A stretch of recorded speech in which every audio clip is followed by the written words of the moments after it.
Good evening. Welcome to the Planning and Zoning Commission meeting for February 5th, 2026. At this time, I'd like to call the meeting to order. The commissioners who are present for this evening's meeting are at City Hall and on Zoom. We will also have staff from the City Attorney and City Clerk's office, as well as the City Planning. We also have staff from the City Attorney and City Clerk's office, as well as the City Planning Department. If you're joining us on Zoom this evening, we can see that you are here. You may observe the meeting. However, your ability to be seen on screen and talk will be muted. During the public testimony portion of the meeting, you'll be unmuted and then be able to comment. Please note that we cannot take questions until the public testimony portion. If you have a process question during the meeting, please email cityclerk@meridiancity.org and they will reply as quickly as possible. If you simply want to watch the meeting, we encourage you to watch this streaming on the city's YouTube channel. You can access it at meridiancity.org/live. With that, let's begin with a roll call. Madam Clerk. Thank you, Mr. Vice Chair. Commissioner Perot? Here. Commissioner Stoll? Here. Commissioner Sandoval? Here. And Vice Chair Smith? Here. First item on the agenda is the adoption of the agenda. There are no changes to tonight's agenda. Could I get a motion to adopt tonight's agenda? Move to adopt tonight's agenda as presented. Second. It's been moved and seconded to adopt the agenda. All in favor, say aye. Aye. Aye. Opposed? Any opposed? Motion carries. Consent agenda. The next item is the consent agenda, which includes to approve the minutes of the Planning and Zoning Commission on January 15th. Could I get a motion to adopt the consent agenda as presented? Mr. Vice Chair, so moved. Second. It has been moved and seconded to adopt the consent agenda. All in favor, say aye. Aye. Aye. Opposed? Motion carries. Item number 2, H2025-007, Syringa Crossing Mixed Use Development has requested a continuance. So they are requesting the continuance to February 19th due to site not being posted correctly. So may I get a motion to continue the application to February 19th? Mr. Vice Chair, I move to continue the hearing for H-2025-0007, Syringa Crossing Mixed Use Development until February 19th. Second. It's been moved and seconded. All those in favor say aye. Aye. Aye. Any opposed? Motion carries. All right, item 3 on the agenda is H2025-008, 20-0004, which is a continuance of St. George on Overland and Topaz for annexation and 2 conditional use permits. Before we get started with the staff report, I just wanted to defer to Kurt for a quick moment. Thank you, Mr. Vice Chair. Just for the record, when this item was first heard by the commission some time ago, Commissioner Stoll was not in attendance at that particular meeting. And similarly, Commissioner Pearl was at that meeting but had to leave early. And so both didn't fully participate in that initial discussion. However, both have told me, and I'll just ask them to state this on the record here in a moment, but both have told me that they have had the opportunity to review the record, either the recording and or the minutes, and are prepared to act tonight. So I think they're prepared to proceed and deliberate and vote if that's the commission's desire tonight. And may I just ask both commissioners just to briefly confirm that they are prepared to proceed? I am prepared to proceed. I've reviewed the recording of that meeting. Same for me. I've reviewed all of the materials in the project folder and watched the video from the original hearing. Great, thank you. With that, we will continue with the staff report. Good evening, Chair, members of the commission. Next item on the agenda is the annexation and conditional use permits for St. George. So on November 6th, 2025, St. George project was presented before the Planning and Zoning Commission. The Planning and Zoning Commission continued the project to have the applicant work with city staff to fix the outstanding issues. The applicant has submitted revised drawings and documents based on this direction. And just a reminder to the commission, the applicant's request tonight is an annexation of 2 acres with the R15 zoning district to construct 19 multifamily units and 1 vertically integrated residential building consisting of 7,987 square feet of commercial space and 4 residential units. Both uses require a conditional use permit in the R15 zoning district. So just going to go over the changes since the previous hearing. Since the previous hearing, the applicant has resolved the following issues. They resolved issues with Public Works regarding water, sewer easements, and separation requirements, provided updated floor plans meeting the requirement for private usable open space, and a revised landscape plan to incorporate additional details. However, there are still some existing or new issues that have not been resolved. So the applicant did revise a landscape plan. However, it still does not meet all the design standards. I did talk with the design or their landscape architect. They are aware of what they need to do to bring that into compliance. But currently at this time, I have not received those revisions. And then concerns still persist regarding functional integration with surrounding properties. In addition, staff is asking the Planning and Zoning Commission to carefully consider whether traffic generated by the development is appropriate given the existing conditions and access points. However, the largest new concern continues to be focused on the open space around 5 Mile Creek. Since the previous hearing, the applicant has been in discussions with the irrigation district about piping the creek and the feasibility of a bridge. The irrigation district did indicate that piping the creek was possible and a bridge may be pending the correct approvals. However, the UDC does prohibit piping natural waterways, and as a result, staff is not in favor of piping the creek. So if the Planning and Zoning Commission is going to be recommending approval tonight, we ask that you do not pipe the creek because the UDC prohibits it. So if the Planning and Zoning Commission is in favor of the new plans, staff is recommending that 5 Mile Creek remain open without a bridge and the northernmost unit on Building A be removed and incorporate additional open space and 3 amenities, 1 from each category, be located in the open space north of Building A. And this would be Building A. Right. This would be what we'd be asking to be removed for more additional open space. And we have not received any written testimony since the previous hearing. And I'll stand for any questions you guys have. Are there any questions for staff? All right, would the applicant like to come forward?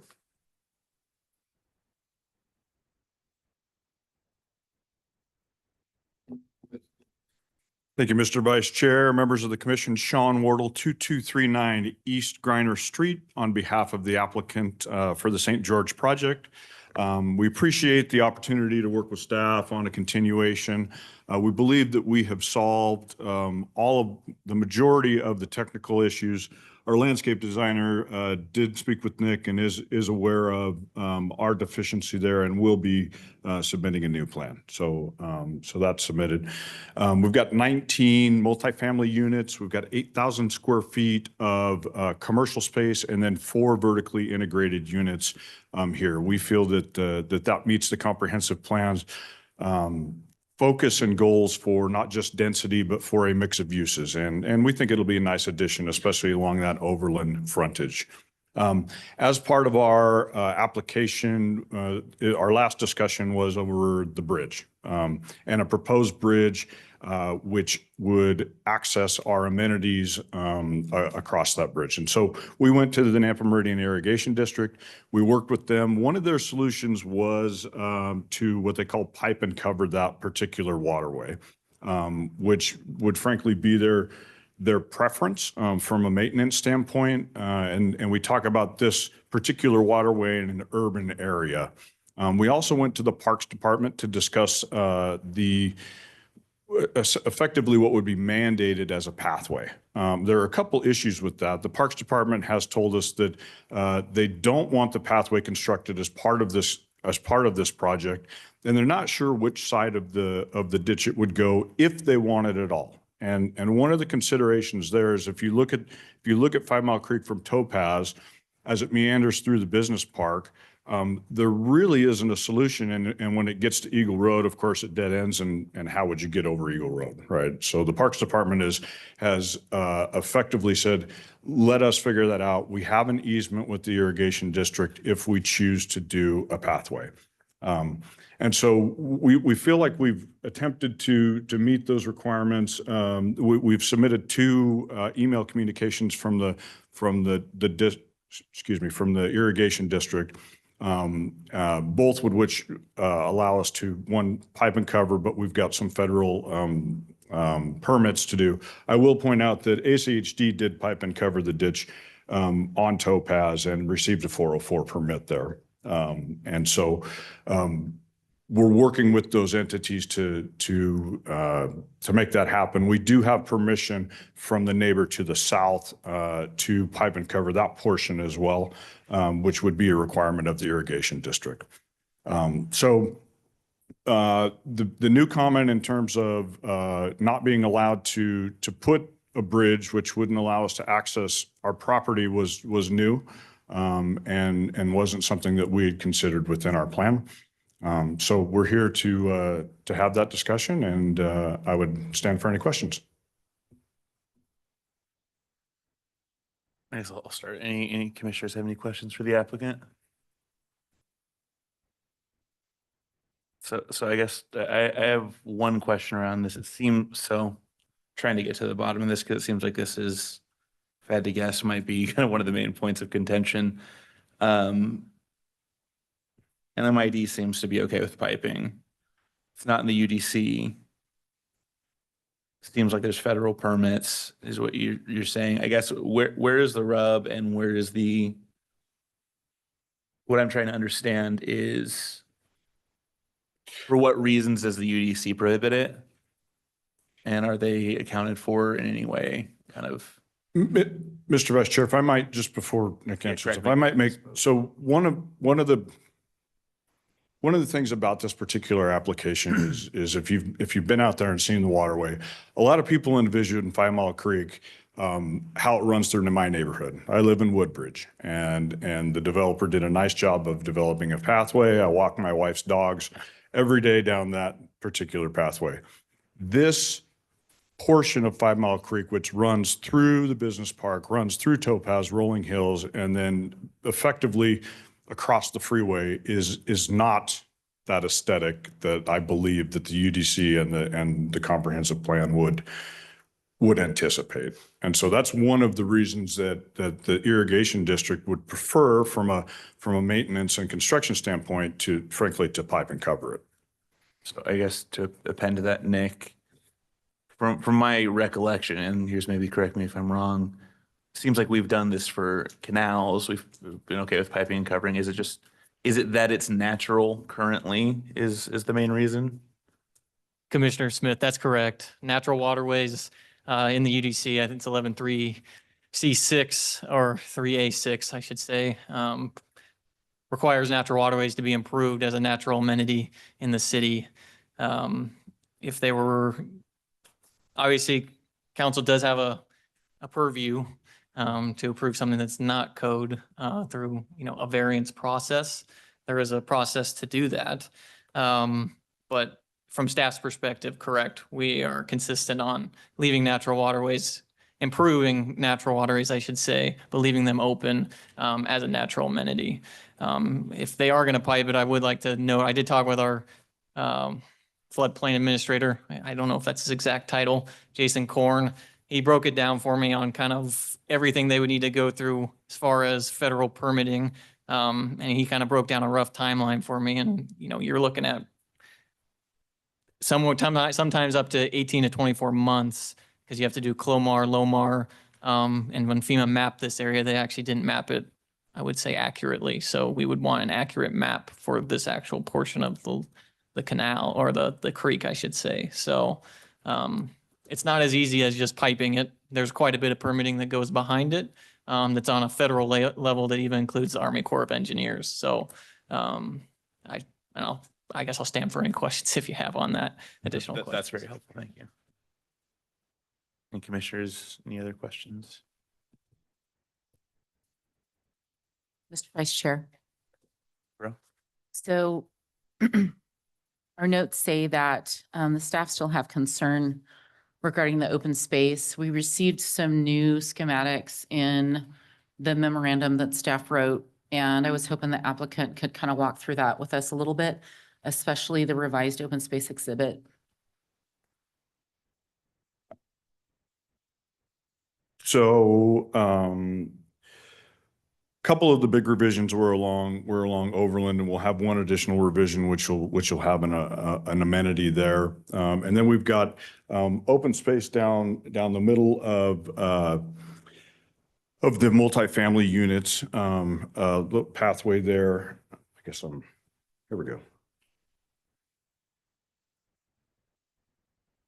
Pathway through here. We've also got a bike station, which will be here at the end of the units, as well as some green space here. And then again, we're planning on having a barbecue picnic area across the other side of that, of the other side of Foul Mile Creek, which is one of the reasons that we're looking at that crossing with the bridge.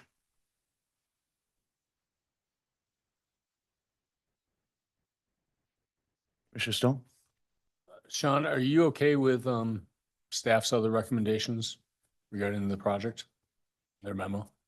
All the recommendations with the exception of the removal of the bridge. We understand, I guess the question for this body is, if we were to want to pipe and cover that, is that a consideration at the council level? Is that okay? So we would ask that we be allowed to move forward with that issue. We can do some additional research on what that looks like and make a better presentation on that. And so the only recommendation within the staff report that we wouldn't agree with would be the removal of the bridge.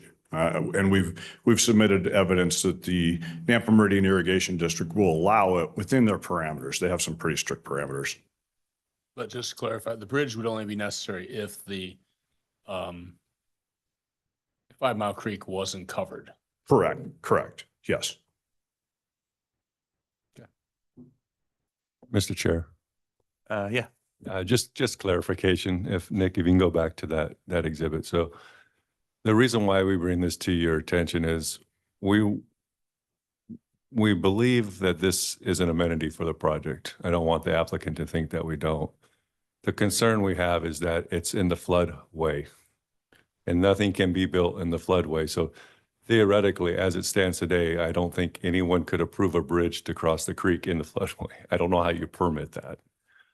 Unless we go through that mapping exercise and determine that it was mapped incorrectly or whatever work ACHD did corrected that situation and now it's no longer in the floodway. We don't know that. We don't have that information.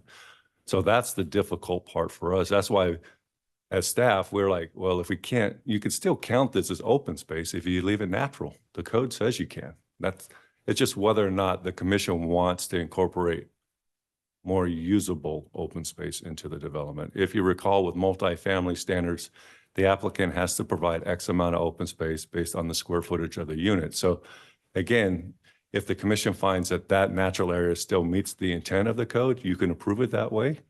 Or if not, you can stick with staff's recommendation and say lose that unit and put the amenities or add more open space per the intent of the code. We're trying to get it to integrate a little bit better. I like that the applicant testified that the Parks Department doesn't want the pathway either. It's such a small segment. It makes no sense to build such a little piece of that pathway. It's better to get the easement and deal with it when we have more land and incorporate that with the rest of the property. So I think that's a wise decision. That's why Nick, staff, we've said, leave it natural, leave it alone. We know there's challenges with the floodway. We don't know what those are. Nick and I aren't experts, but the best thing we can do at this point from our perspective is leave it alone, leave it a creek, don't disturb it, and we'll get the right permitting and figure it out later. But again, that process takes time. And then as part of the commission's purview tonight is whether or not this is the right time to annex the property. Do you feel like, is that something you feel comfortable with, just leaving it natural and dealing with it later as Parks suggested, or having the applicant lose units in favor of more open space and relocating those amenities? Because it may even be difficult to put those amenities in that floodway. I mean, typically we want to leave those areas undisturbed. I guess if there's a question for you is, see, like there's a few options and one of them on the table is potentially counting this against the open space without that kind of piping covering pathway.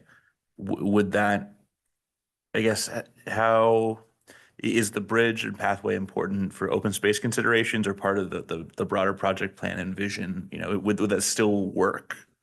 I believe it still works. And again, understanding that we meet, we would meet the open space requirement. That's important. We understand that. We understand it's a tight site, multifamily, and we knew that we had the minimums to meet there. I guess the question, and I haven't really talked to my client about it, is if we're not allowed a bridge there, then he effectively doesn't have access to a portion of his property because of this ordinance, or because not this ordinance, because of that decision. And so that would be a consideration that I can discuss with them as we take additional testimony. Yeah, that sounds good. I think Kurt, I might have some questions for you during deliberation or something like that, but I'll save on that for now. Great. Any other questions for the applicant? All right. Commissioner Sandoval, you have any questions? None at this time. All right. Okay, so we can move on to public testimony. Madam Clerk, is there anyone signed up to testify? Yes, I have Shirley Sterner.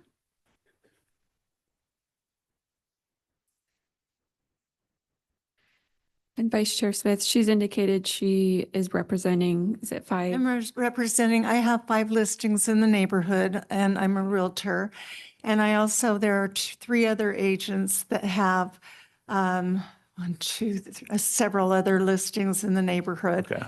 And so I'm speaking on behalf of those parties. Okay, thank you. And before we get to the substance, could you also just say your name and address? Shirley Sterner. I don't live in the neighborhood. Okay. Just say an address. 8860 West River Beach Lane. Okay. Okay. And so I am the people that have their properties listed, at least the ones that they basically want to sell. They want the best use of their land. And I think they have a right to that. And so we are trying to see this project go forward and have it continued on through the neighborhood. And I've heard a lot of, and I understand people don't want to see more traffic, but 3 of the parties in the neighborhood already have short-term rentals in their homes, which creates more traffic, and there's basically a business within the community anyway. So, and they are not ones that are wanting this project to go through. So I think that needs to be taken into consideration as well. So I just want everybody to know that our votes, many of the people in the neighborhood's votes are yes, please approve this. Okay, thank you. Thank you very much. Madam Clerk, is there anyone else? Commissioner Smith, no one else has signed up and nobody online is raising their hand. Is there anyone else who would like to testify? All right. I guess would the applicant like to come back forward?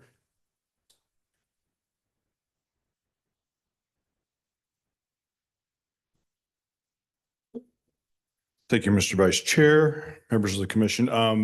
And just to clarify, if we were to move the items that are effectively across 5 Mile Creek and relocate them at some appropriate area and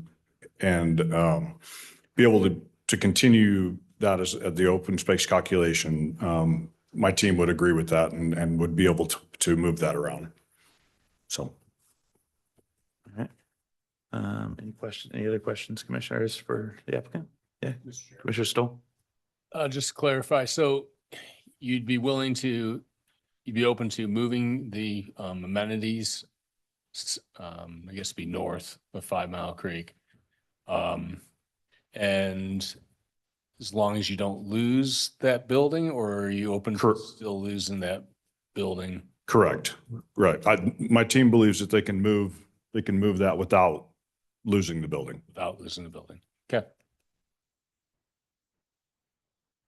Commissioner Pro? Mr. Vice Chair, you give us a ballpark location of where those would go? And the staff made the suggestion of a specific location, but Sure. I'm curious going to to know. bring up our architect, Jim Escobar. Hello, Commissioners. Jim Escobar, PO Box 1277, Eagle, Idaho. And yeah, I think the thought process is if we took that area that we're trying to make as an amenity on the other side of the ditch and we move it to the north of Building A, which is the easternmost building, instead of losing a unit, we still have a chunk of ground there and it's still open space. We can use it and beautify it. We can do some landscaping around that area so that the occupants of those buildings can use that space. I think it suffices. And I guess my question really is for planning and zoning, if there was a concern there with going that route versus losing that northernmost maintenance garage unit that we have currently in the design. That's the intent of what I was sharing with Sean and what he was trying to share with you guys. Thank you, Nikki. If you want to. Yeah, Commissioner Smith, Jim. So, really the thought process behind it, for one, and my original staff report really highlighted, there's no regional park in the area, none.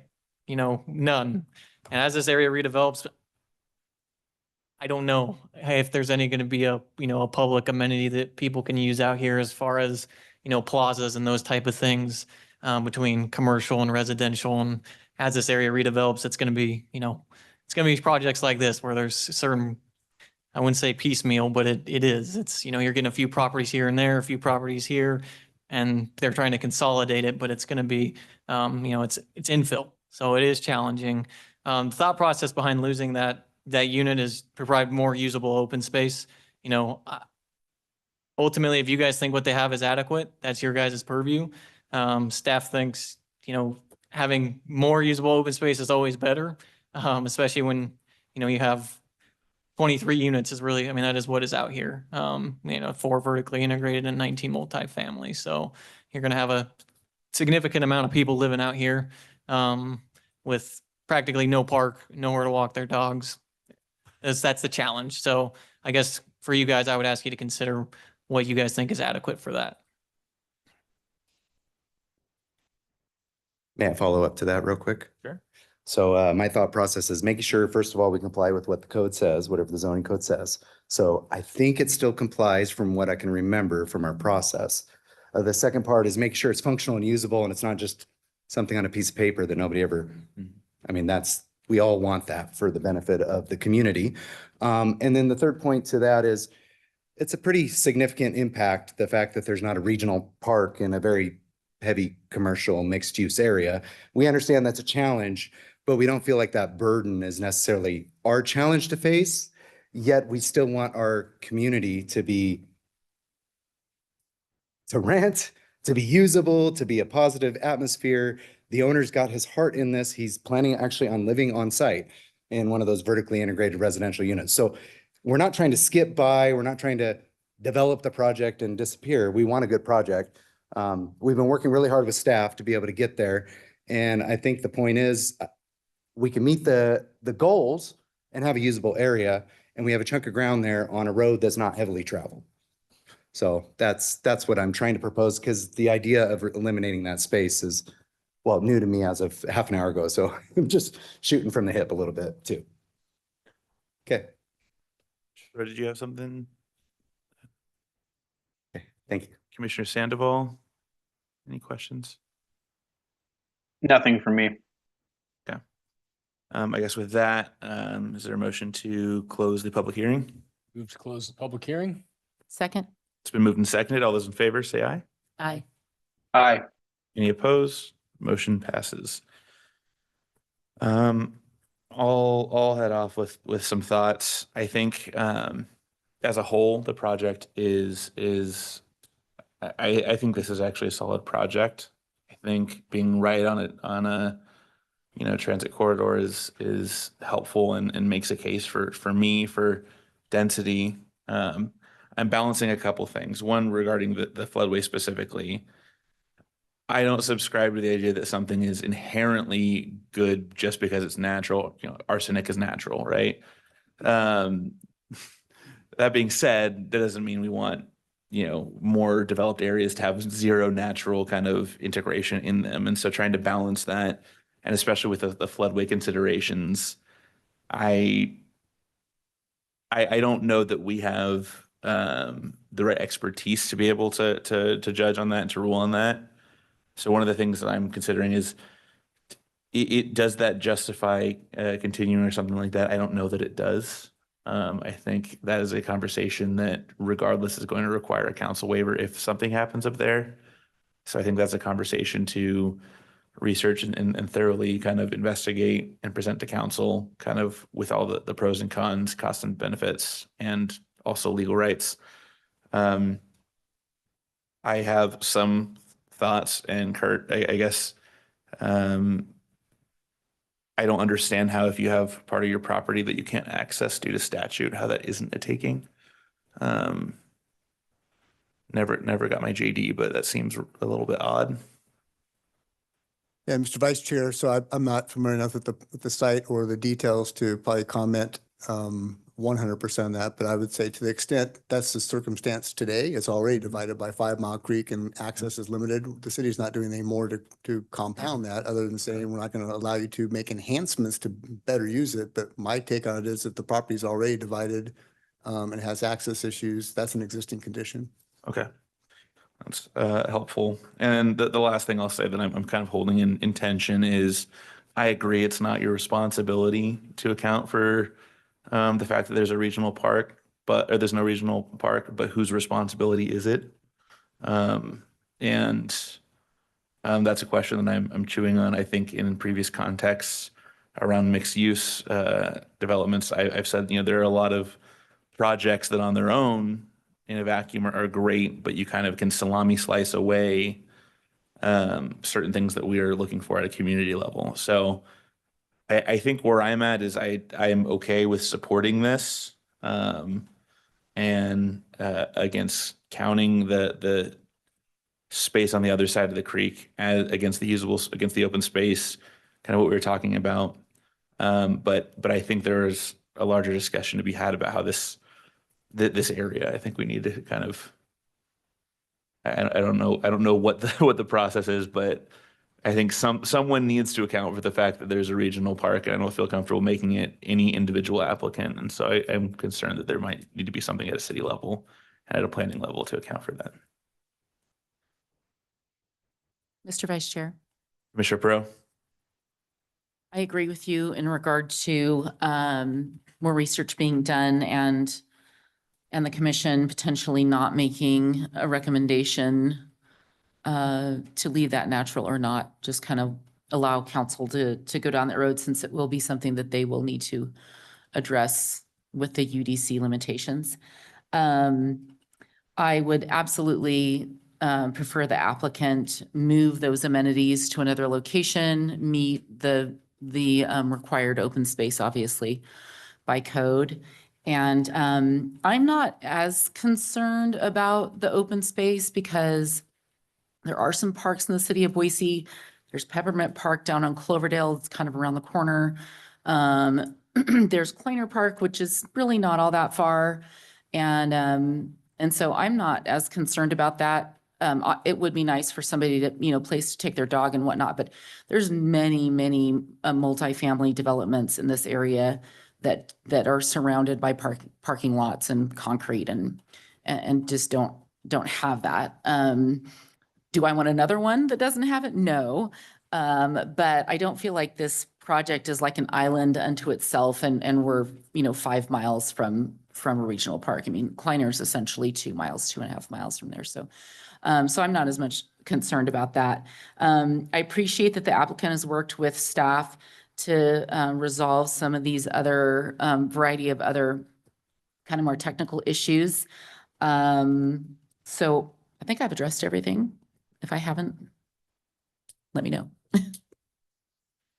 Commissioner Pro, I think you got everything. Commissioner Stoll? So my recollection from the public comment that we received was this was part of a larger project that was proposed that the landowners had decided not to go forward with it. And I really wish that this had been part of a larger proposal, but the application that we're dealing with today is limited to the size of this property. And so those are the issues that we're challenged with trying to make a decision on. I can see staff's viewpoint on what the UDC says about natural waterways being left open and not tiling them and enclosing them. But I also can see the point of providing access to the property owner to that parcel to meet the open space. Either way, from the open space calculation, I think that meets that criteria that we have. And I don't see a need to remove the, I guess it's a southern building, from what the applicant is proposing. As long as they move the amenities to a different location, I am comfortable punting to city council and letting them decide whether they want to enclose the waterway or leave it open. I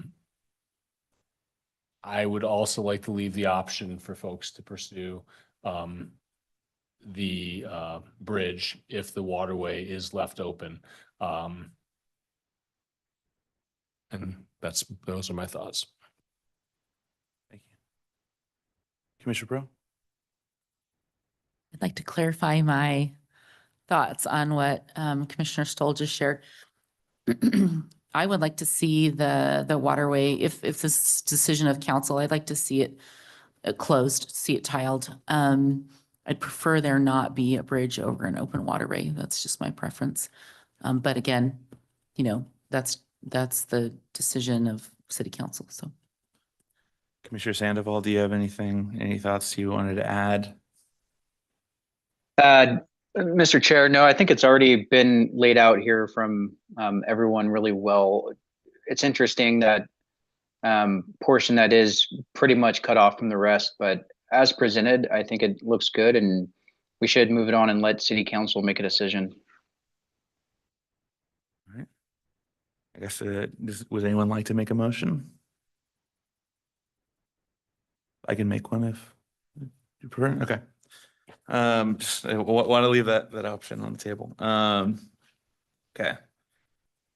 So after considering all staff, applicant, and public testimony, I move to recommend approval to City Council file number H-2025-0004 as presented in the staff report, with a modification to require that amenities be moved to a different location south of the creek. and to not make a recommendation about piping and covering and pathing the creek toward the northernmost boundary. Any questions? I will second, just so that we can have Sure. a discussion on the I'm happy to amend, yeah. So I think the staff report states that they would remove the one building. I can't remember what. Yeah, so I think that was the two options So that, are you saying that you want to allow to remove the building?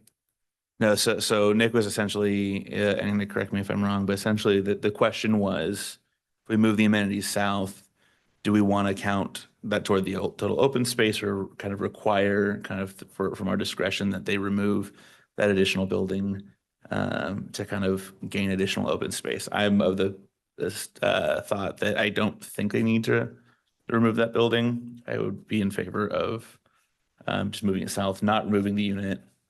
So that was the intention of my motion. I guess, Nick, is there anything? Okay. That clarifies it. Thank you. Okay. These second stands? Yep. Okay, cool. It's been moved and seconded. All those in favor, please say aye. Aye. Aye. Any opposed? Motion passes. All right, thank you. Next up is item number 4, annexation. It says Tong annexation, H-2025-0049. We can begin with the staff report.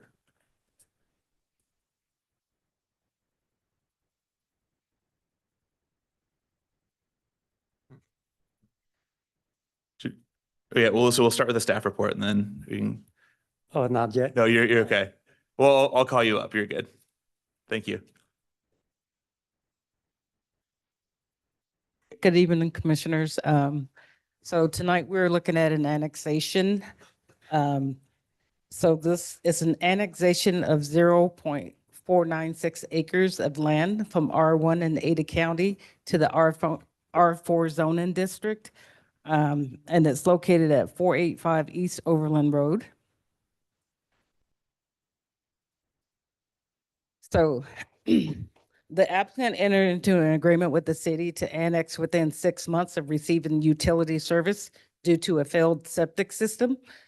No new development or redevelopment of this property is being proposed at this time, and the use will remain residential for the foreseeable future. There is an existing outbuilding, detached accessory structure on the property that encroaches into the rear setback. Because no development is being proposed, the applicant must either remove the structure or obtain approval from city council to allow it to remain as a legal non-conforming grandfather structure. So that's basically the gist of this application. They are fulfilling their duty to come in and annex with the city after receiving services. So that's basically what I have for you. Any questions for staff? Would the applicant like to come forward?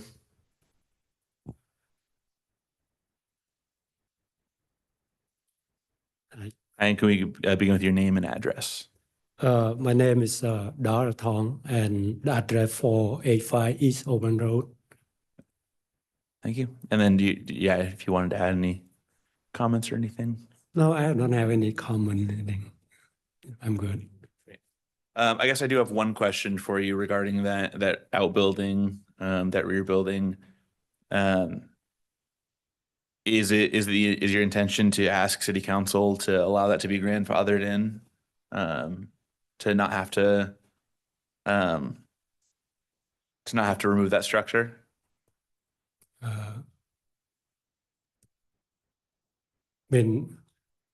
So yeah, so as staff was saying, is you have a structure, and that's the structure in the rear. If we're looking at this building or this map, this image, you have the structure here that the mouse is pointing to that doesn't conform.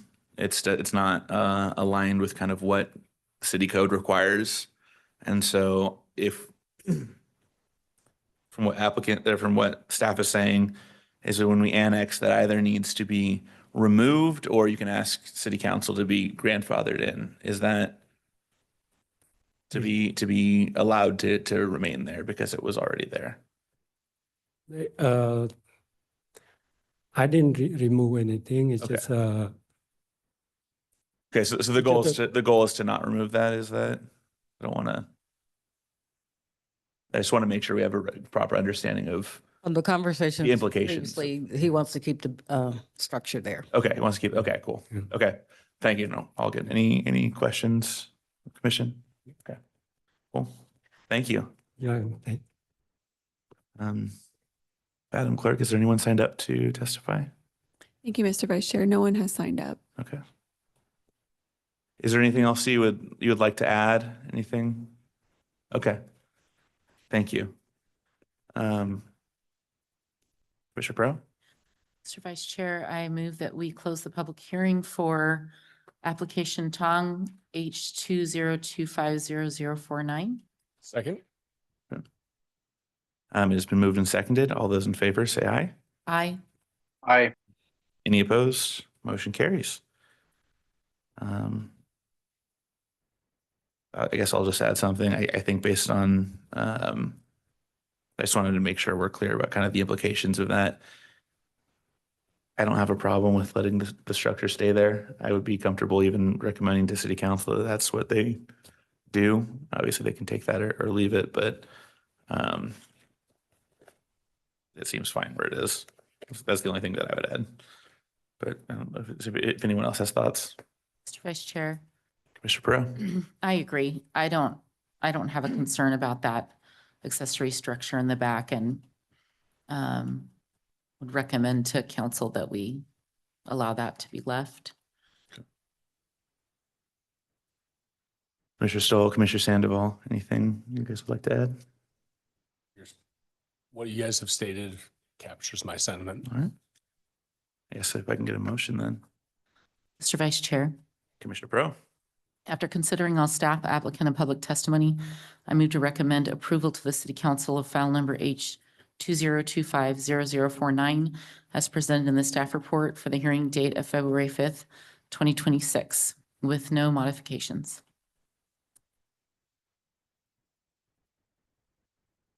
Is your intention to, I guess, I think if you wanted to recommend that staff or that city council keep that, I think that would be a modification. Mr. Vice Chair. Commissioner Pro? I wasn't of the understanding that staff recommending that it be removed. I didn't think staff was recommending it be removed, so I don't think we have to make that modification. Okay. Do we not? Okay, that's fine. Okay, second? All right. It's been moved and seconded. All those in favor say aye. Aye. Aye. Any opposed? Motion carries. Thank you. All right, next on the agenda is item number 5. That will be the Schaefer View Ridge subdivision, item H 2025-0047. We'll begin with the staff report.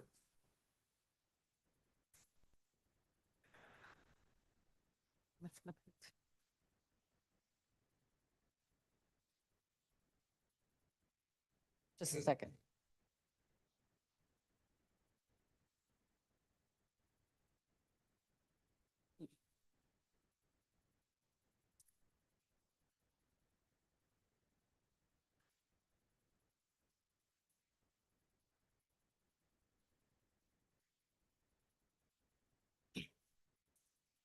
Sorry about that. No worries. Misplaced a page of my stuff, so.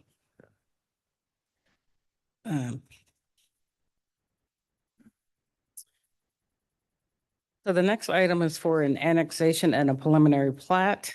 It's an annexation and plat for an annexation of 15.2 acres of land from RUT in Ada County to R4 zoning districts, and a preliminary plat consisting of 38 lots and 29 building lots and 9 common lots on 13.437 acres. apparently there's a discrepancy in my minimum lot size. It's supposed to be 8030. I got excited in writing these. And the largest is the 24,000 square feet. So the minimum lot size in the R4 district is 8,000 square feet. This is your annexation exhibit, and this is the preliminary plat. So access to this property will be via Meridian Road, which is an arterial, and Mont Meadows, which is a collector road. So a couple of issues and waivers that are being asked for on this. For the block length exhibit, there's a waiver for the block length as a block face for the proposed development. On the south side of the existing street exceeds the 750 feet requirement between South Snowden Way and South Mont Meadows Way. So the applicant will be requesting a waiver from City Council for that. And at this time, sewer is not available to the eastern portion of the development, but sewer is dependent upon the Mont Meadows subdivision, bringing sewer to and through to the development. The final plat for Mont Meadows has been approved already, so they will be moving forward with their final plat signature so they can start putting those improvements in. And there is one common driveway with this development, as you see outlined here. This is their landscape plan. So we have a 10-foot pathway along Meridian Road. We have a 5-foot pathway along the southern portion of the property with landscaping on both sides of that pathway. We do have amenities in this area. We have a playground and a bench, as you can see here, along with our open space exhibit. So they do exceed their open space exhibit. They're required to have 12%, which is 1.61 acres, and they have 22%, which is 3.04 acres. So they do exceed that. They submitted 6 conceptual building elevations. So what they, buildings are designed with the elevations that create interest through the use of broken planes, windows, fenestration that produce a rhythm of materials and patterns. Design review is not required for single families, detached structures, but because this backs up, it's along Meridian Road, we are asking that that the rear and sides of the homes that are facing Meridian be incorporated with articulation through changes in to a more of the following modulation, projections, recess, setbacks, pop outs, bay, banding, porches, balconies, these type of things that we're looking for to break up the just the plain structure. And as you can see from the design of these, it looks like they have done a lot of that. Single stories are not included in that.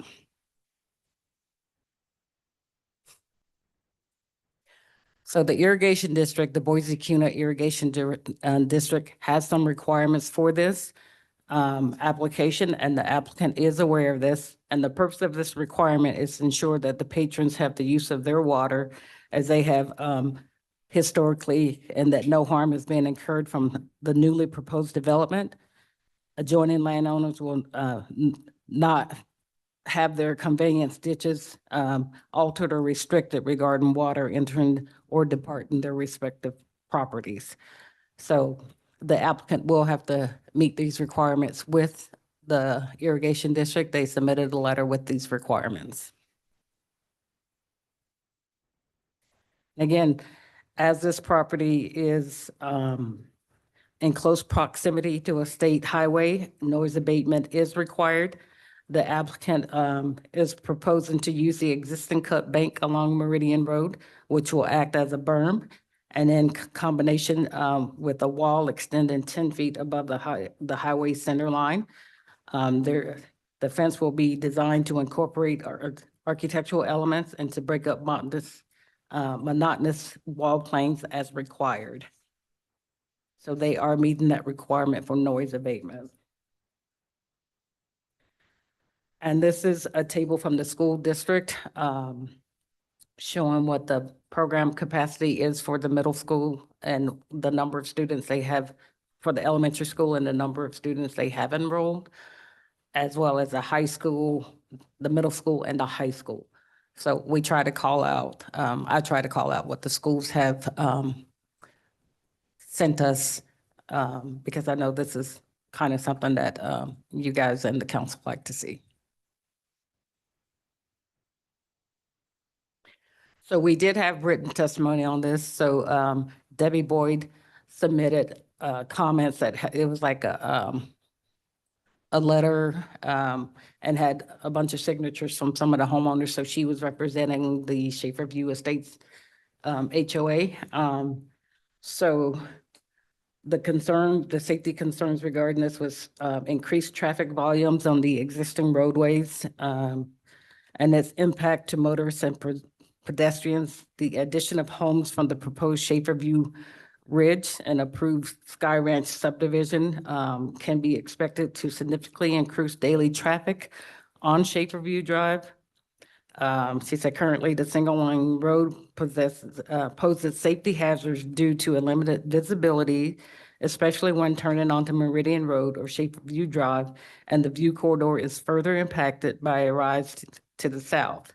Drivers must pull past the white line for a clear view, and the traffic rarely adheres to 55 miles per hour speed limit. The lack of a deceleration lane forces many to use the side medium, which is unsafe. Turning from north onto Schaefer View Drive is complicated by blind spots caused by road curvature, making it hard to see parked cars or oncoming vehicles. And she had also mentioned something about where the school bus stop is located. It used to be on Meridian Road, but they moved it inward on Schaefer View Lane, helping to reduce that issue. But apparently that's still a concern. So based on this information, staff is recommending approval of this application with the conditions that are outlined in our staff report. And with that, I will be happy to stand for any questions that you may have. Thank you. Are there any questions for staff?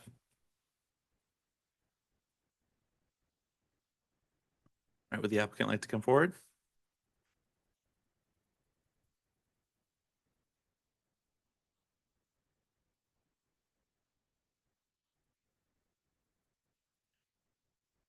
Begin with your name and address. John Brecken, 6661 Glenwood Street, Garden City.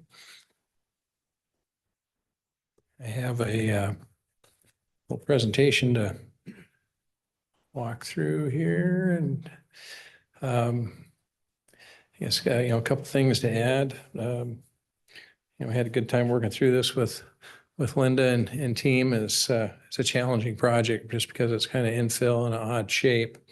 And you may remember when we came through with the Mont Meadows project previously to the south. We've been working on both of these projects together. Mont Meadows is almost approved through land design. We're waiting on final approval from ACHD for an easement. And then look forward to starting construction on that project. And that's the one to the south that we connect to. And I'll probably go pretty quickly through some of these slides. I think Linda covered most of the overview stuff. I just wanted to add a little more detail. So here's the Mont Meadows project to the south, and it connects to Sublimity Avenue on the east side, which is Collector Street. And that, actually, I'll keep going because I've got a better slide. Speak to that one. It's the zoning and how we fit into that zoning context. Sky Ranch to the south as a higher density. And then we've been, part of our goal on this project is to have a transition between Sky Ranch, and then we've got some existing 1 acre lots on the north and east. And then previous Schaefer View project. That's the R4 to the northwest there. Here's those school locations that Linda mentioned.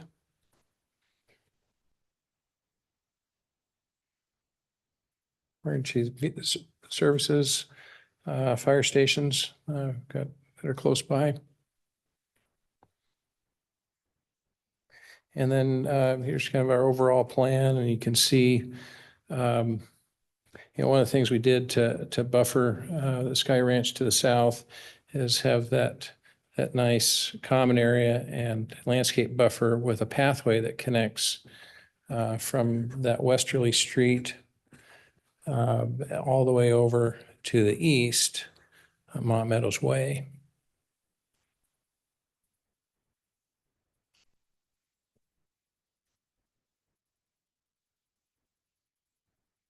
Here's a little connectivity map that speaks to traffic circulation a little bit, just for overall and adjacency. You can see Meridian Road there on the west.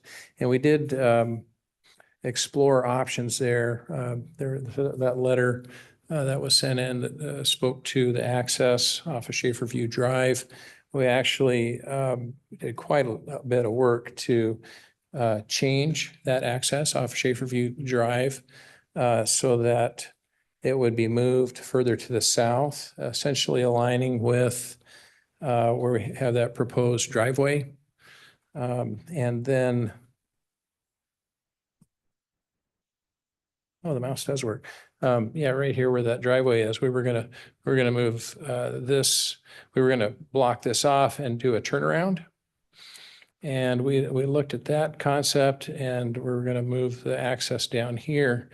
But it ended up being cost prohibitive. So when we talked to the ITD, they were going to require us to install 1,000 feet of a concrete buffer, which is part of their long-term plan for Meridian Road, is to have a center median all the way through there, and then turn Schaefer View Drive into a right in, right out. So anyway, we did make some modifications in any case there to help with the safety of it. Right now, as you exit Schaefer View Drive onto Meridian Road, there's the embankment on the south side it kind of blocks the view, so you can't really see the oncoming traffic very well. And so you can see we've got that triangle shaped lot right there where we're gonna grade that whole hillside back so you can see the oncoming traffic. Other thing we did was based on neighborhood meeting was we shifted this driveway connection over so that headlights would not shine into the house across the street. It's aligned with a common lot right next to it. And then overall traffic circulation, I don't really have a plan. Actually, I think I might have a plan of the Sky Ranch to the south. I can show you that later if you'd like to see it. But you can see the red arrows here that show traffic connectivity and circulation. Like I said, Mont Meadows is, we anticipate starting construction on that very soon. And then that would be a connection point here. And then that all connects over to Sublimity Avenue, which is a collector street. And it also connects up and over to Quartz Creek, which connects to Meridian Road.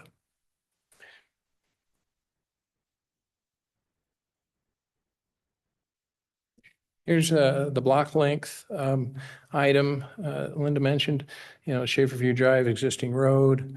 And then, as I mentioned, trying to lay this out proved quite challenging. We went through several revisions to get it to work and to get lot sizes to transition, as you can see. And so we're we're slightly over that 750-foot threshold between these two access points.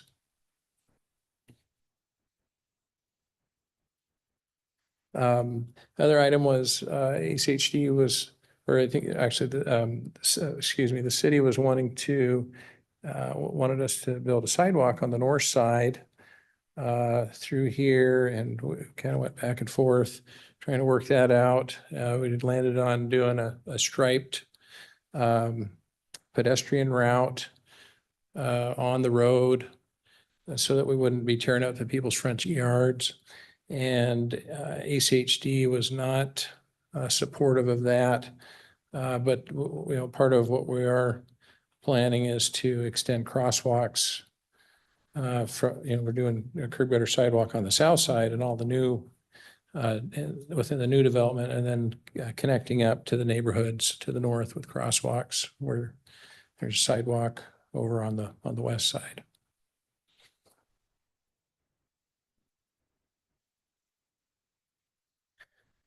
And I've got some detail here on utility connections.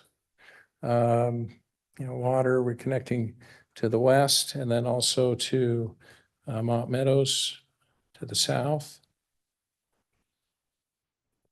Here's the irrigation, or I beg your pardon, the sewer map.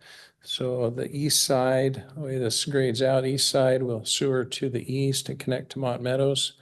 And then the west side sewers to the west and connects to the existing sewer, Schaefer.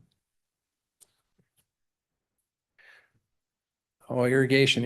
This was a fun one too. So it was good that we got to work on both these projects at the same time, particularly on the irrigation front. There's so our head gate is a little off the map here to the north, and then there's a pipe you can see right here that comes down and has historically fed gravity irrigation to this property, Mont Meadows, and then the neighbors to the south. And these folks down here, and they, you know, we found out as part of this and working on the Mont Meadows project, they really don't get their irrigation water just because of the grading. It just, they can't get it there. They tried and had a lot of issues with that. And so what we agreed to was to do a joint pump station with an irrigation pond at this location, and then do a pressurized irrigation system that would not only serve this development, but Mont Meadows, and then these neighbors to the south that are adjacent. And so I was just reviewing that the other day. I think we've got that all figured out.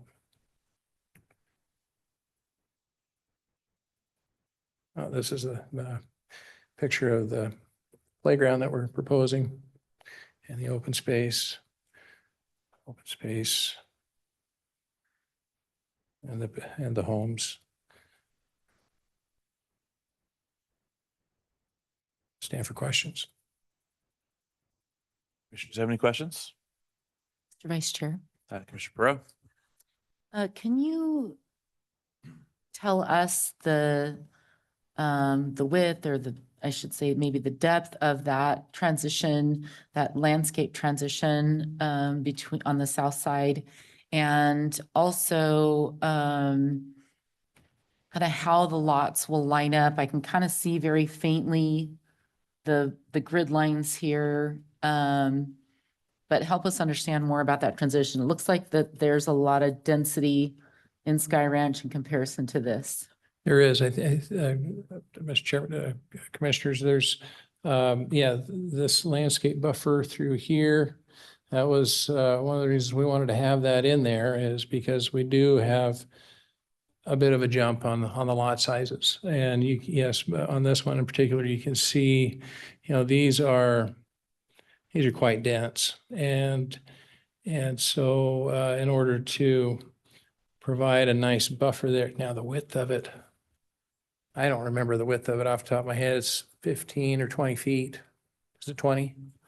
20 feet wide. So it's comfortable, I guess I would say. I think it'll serve its purpose there so that we can get some sizable trees in there and provide a decent buffer. Fe- f- Fencing as well is per code. Yes. So we've got, see if I can remember, it'd be solid fence on both sides of that, I believe, because of the backyards. Could you explain why ACHD wasn't supportive of, or isn't supportive of the sidewalk or path on the north side? Mr. Chairman, yes. So that, I'm just going to go back to that slide. I don't know, I have a road section of it, but so there's existing road there, and those 1 acre lots are they're still in the county. And so county standards, there was, when they were built, there was no requirement for a sidewalk at that time. And so there was never a sidewalk installed there. There is a curb and gutter, but no sidewalk. And so, you know, being what it is, infill project, staff wanted us to install a sidewalk along there for those three folks through their yard, and you know, that would disrupt everything they got going on in their front yard. Anyway, that the pathway, what we were trying to get in there was striped pedestrian way. So I guess it'd be similar to a bike path, right? Where you have a separate stripe to delineate a pedestrian area from the drive aisle, if that makes sense. And they were not supportive of that. So I guess to clarify or to give additional context, in our prep meeting and to make sure I guess I'm on the right page, in our prep meeting, I was under the impression there's an existing pathway coming off of Meridian on that north side that connects, or that ends somewhere. Is that right? There is, Mr. Commissioner, there's one, there's previous phase of, you know, Schaefer. This was done just a few years ago, where these three lots, this all connects up to the north. And then these green lots here are the older 1 acre lots. And so, you know, when these went in more recently, they have curb, gutter, and sidewalk. And so that sidewalk just dead ends here at the, Mhm. I don't remember if it's at the common lot or at the end of this lot. And so I think that's what we're trying to do is, you know, connect that sidewalk and extend it along this frontage over to this east side. Now we've got, you know, curb, gutter, sidewalk on the south side. And so, you know, I guess our fix or whatever you want to call it was to provide a crosswalk that would connect from the north to the south. And then, you know, people can walk along the sidewalk on the south side, and then also provide another crosswalk over on this side. So if these folks want to walk over and enjoy the park, they at least have a crosswalk there. So I believe we have 8 feet of right of way.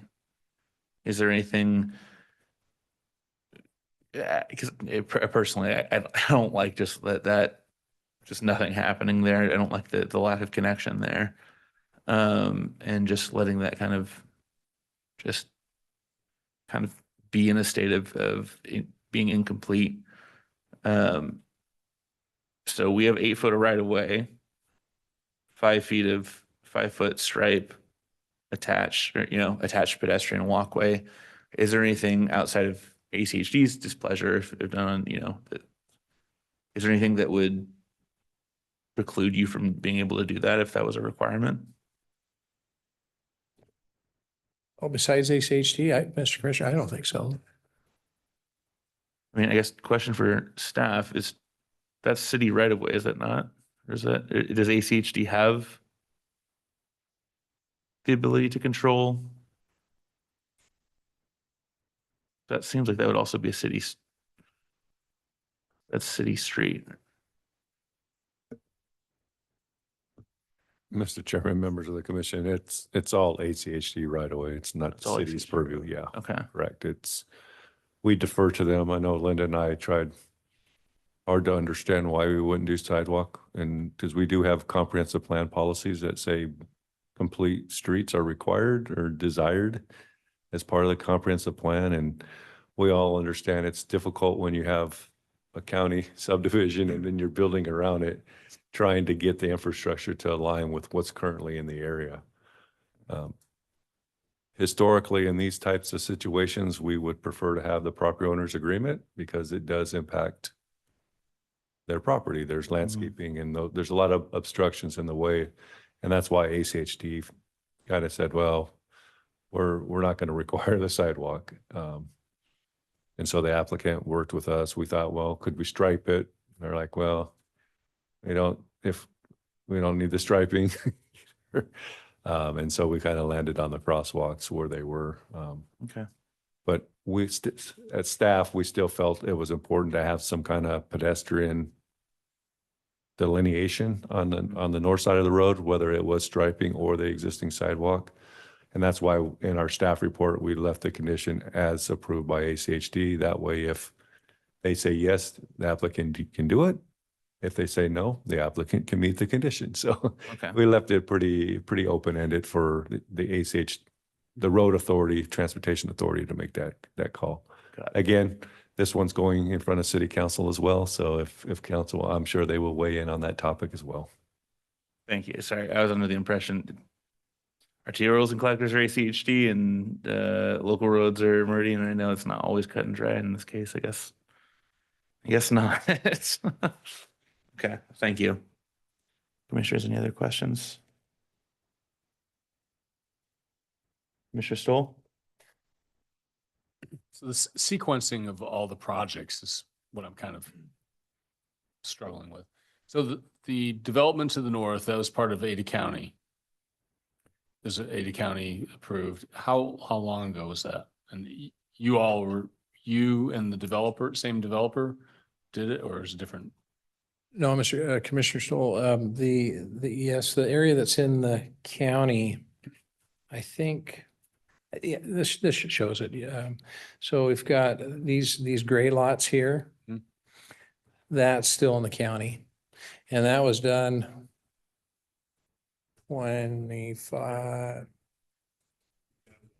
2003. Then Mont Meadows, you were involved in that one? Yes, sir. Okay. Is that under the county or is that under the city? That is city, and How long ago was that? that was approved just last year. Last year? Yes. And then Sky Ranch Ranch, is coming our way? that has already been approved. It's already been approved. Yes. Okay. When was that? Sorry, I'm new, so. Pardon? 2024. So how come they didn't all come together?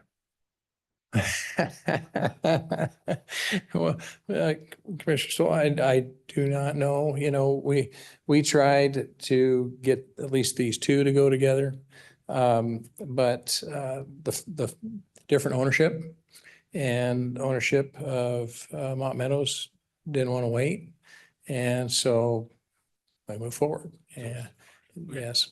I mean, in reality, if we can get, if we achieve approval here relatively soon on this project, construction of the Mont Meadows and this project will essentially happen at the same time. We'll start at one and kind of work our way through the other one would be kind of the expectation. Was there a traffic impact analysis required for Sky Ranch? Not sure about that. I would I don't think think so. they did not require one because there had been one done in this area previously, and so they went off of that. And it was more of a rezone, so because it was already annexed in. Thank you. Any other questions? Commissioner Sandoval, do you have any questions? Thank you.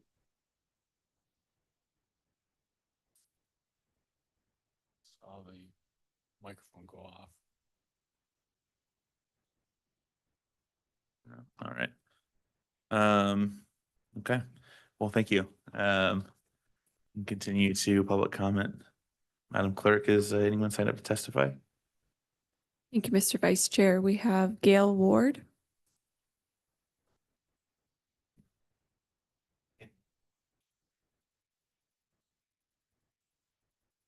And if we could begin with your name and address. Yes, my name's Gail Ward, 152 East Schaefer View Drive.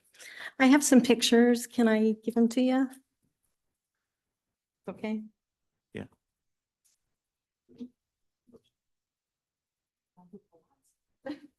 Yeah, you just pass it around.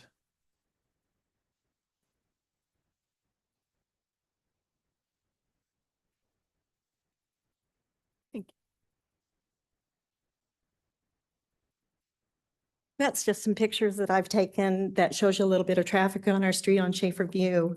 I was going to say that, our Schaefer View Drive was designed for 15 homes in a rural area. Now you've got Schaefer View Ridge is coming in with 29 homes. You've got 188 homes coming in Sky Ranch, which there was never traffic studies done for that. And you've got them all channeling and funneling to Schaefer View Drive.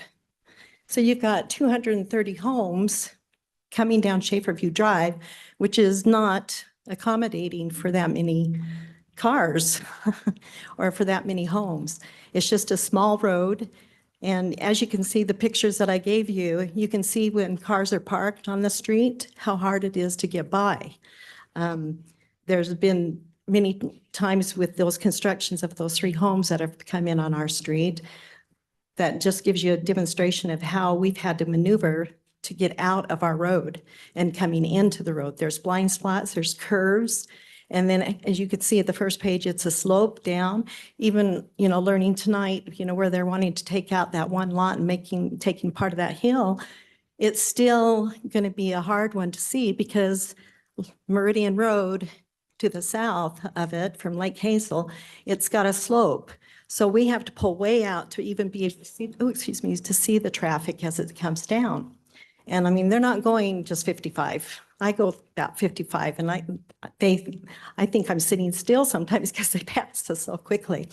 And so you can't even see them until they're up on you. And if it's getting dark or dusk, you can't even go out because the traffic, you don't know which lane they're in. And so you have to sit there until you're up on it. And if you've got these 230 homes and they've all got at least one car or more, and they're coming out on Schaefer View to get out to Meridian Road, I mean, it's just going to be a nightmare. It just can't, I mean, it's just not going to work.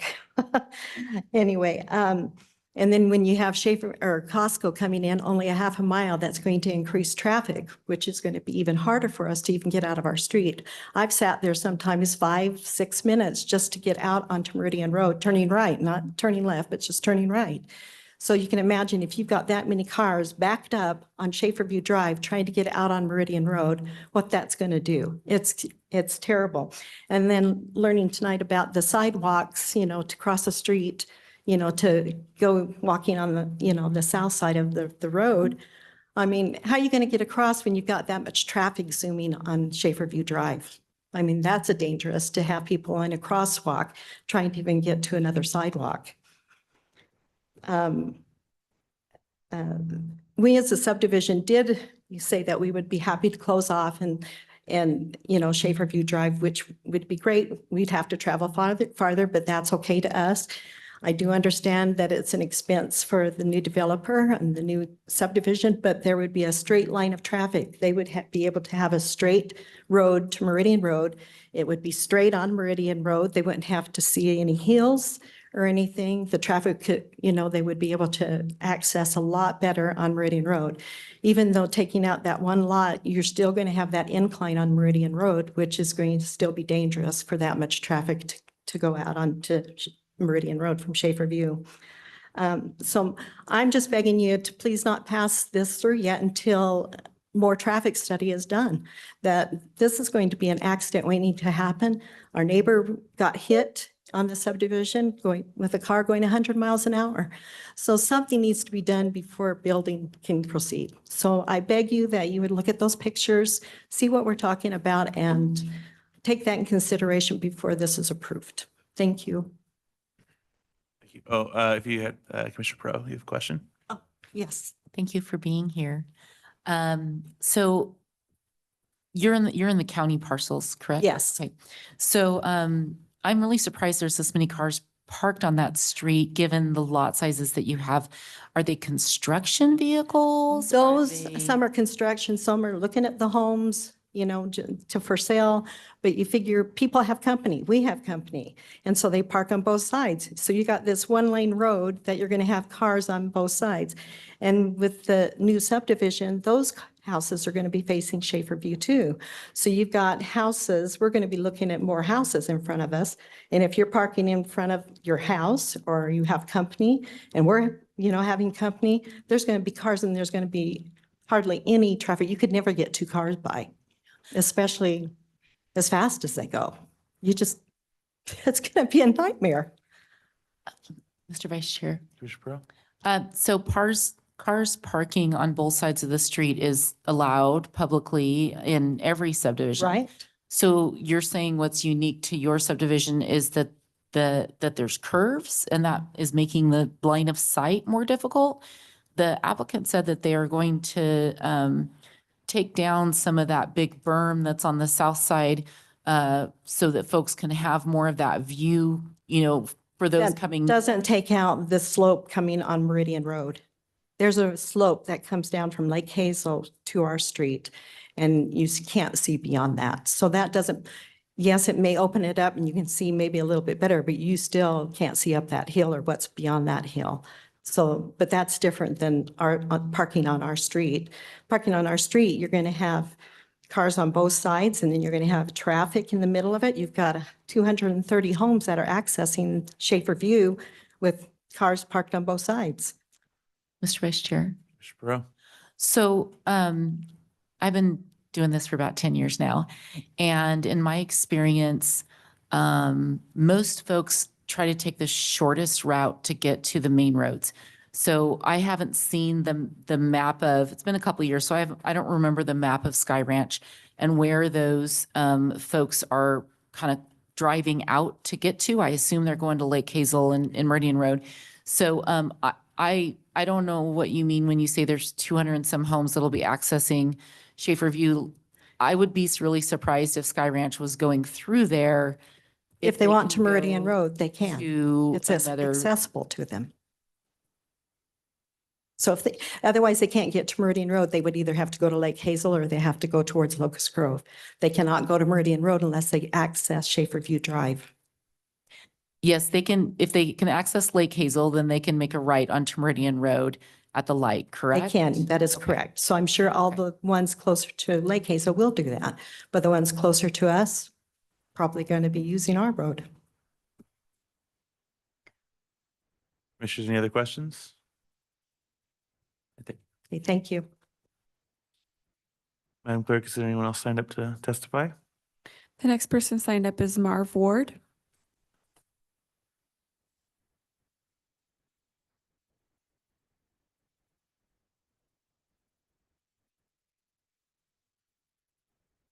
And if you could state your name and address for the record. Excuse me, Marv Ward, 152 Schaefer View. Thanks for taking our comments, commissioners. This has been quite a process for us in our subdivision. Even a few things have come to light tonight that weren't expected as far as some of the things that have been proposed that we had not heard of recently. As you've heard, the road design is fairly old. From edge of asphalt is only 32 feet. So if you park a car on each side, you can't get two cars to go past that. The main problem is if I can get this. Is there another? Well, anyway, coming into Schaefer View right here, that you're coming off of Meridian Road, you're about a 4 or 5 foot difference in height from Meridian Road to the height of Schaefer View. So you're coming into there, you're coming on, and as soon as you make the little crest on there, it makes a right turn, and then you go about a house length, a house and a half length, and then you make another left turn. So it's kind of convoluted in there.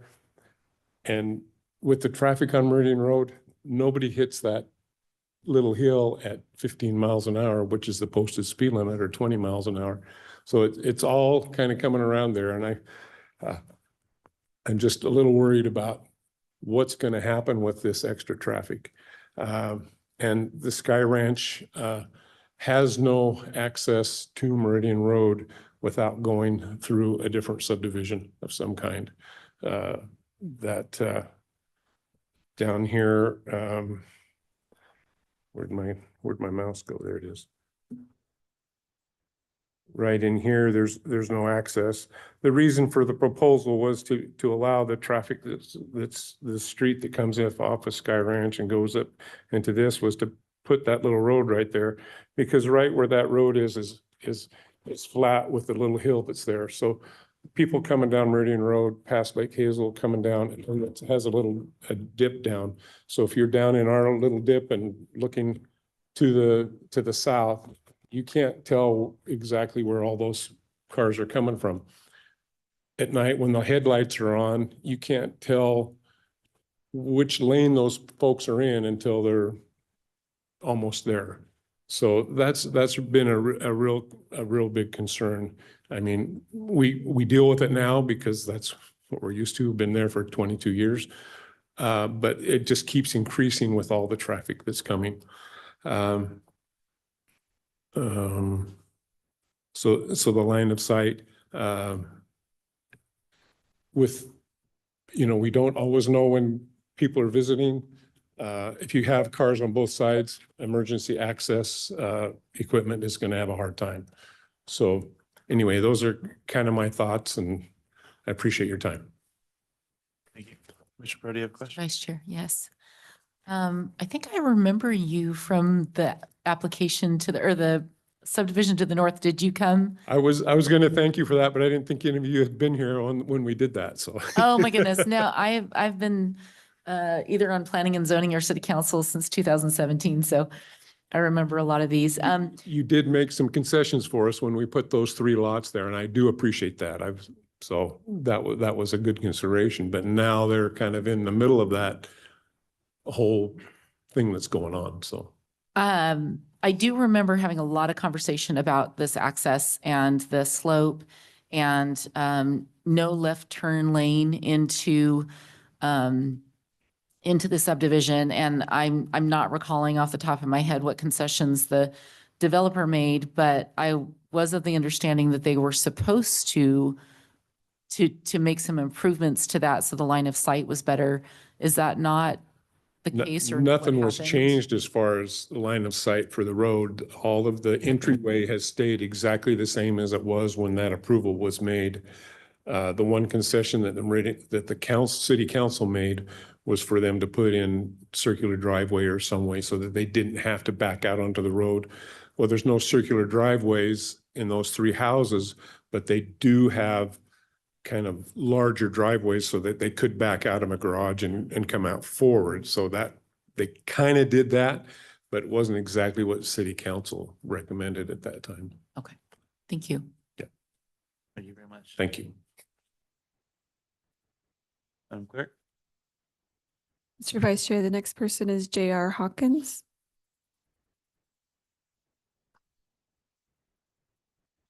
You state your name and address for the record.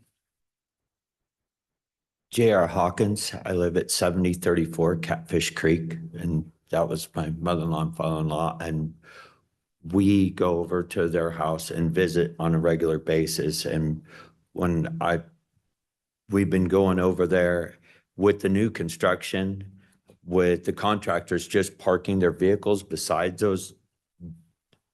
That's when it was a real eye-opener of it doesn't take much traffic to where that's going to end up being a very dangerous area. And I just wanted to stress to you guys, please do a proper analysis of that street before opening that up. Cause I hate seeing, and I've seen it time and time again, where we go the easiest route.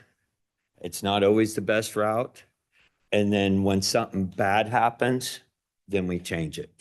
And I just really wanted to please stress, do a proper analysis of that street before we open it up to more traffic.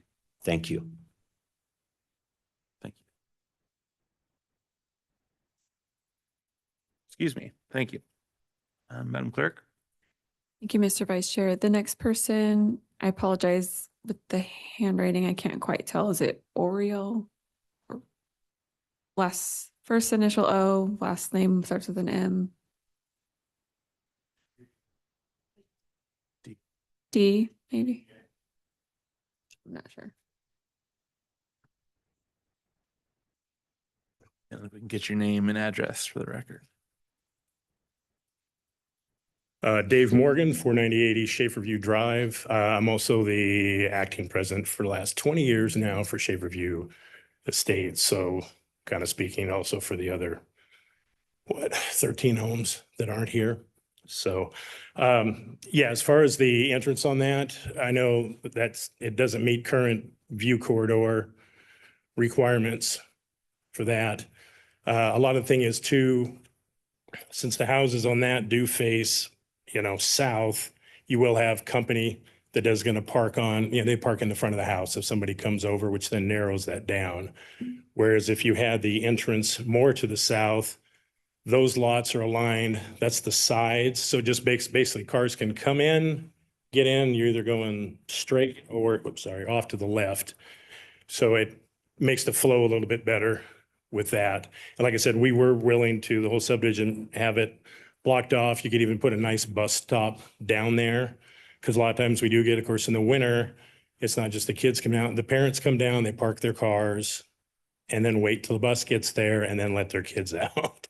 So, which cranks it down. And I do know in wintertime, a lot of times I've had a couple cars run off into our entrance trying to turn in because they're going probably too fast for the situation. But a lot of times, even coming in dry conditions, if they're not, everybody's going, I think that's not highway 69, it's probably interstate 69 is what it's kind of turning into. But, and I do know that's supposed to go 7 lanes here at some point, at least to Lake Hazel. And I'm guessing that'll probably go maybe all the way to at least first phase for Columbia due to Shopko being in there. So I think an entrance more to the south. And if they needed to, I know you may lose a lot on that. Well, then since they're at 21%, take a lot out of reduce the open space on the other side, take it somewhere. They'll still be within the parameters. And yeah, the sidewalk is a new thing. I know those 3, of course, Marvin Gale being the first house there, the other 2 houses, all your light posts that we have everybody install for our subdivision, all your mailboxes, everything is all right in that. And I don't think none of them really care if they have a sidewalk in front of their house just to go to across the street to another sidewalk. We've been doing it for 25 years now, so it's not that big of a deal. And then I'm not quite sure I hadn't seen before that second entrance coming in down past the 3rd lot, if that necessarily also has to be an entrance, because that's going to tend to feed more traffic into Schaefer for the people on that side. Yeah, I guess it'd be what?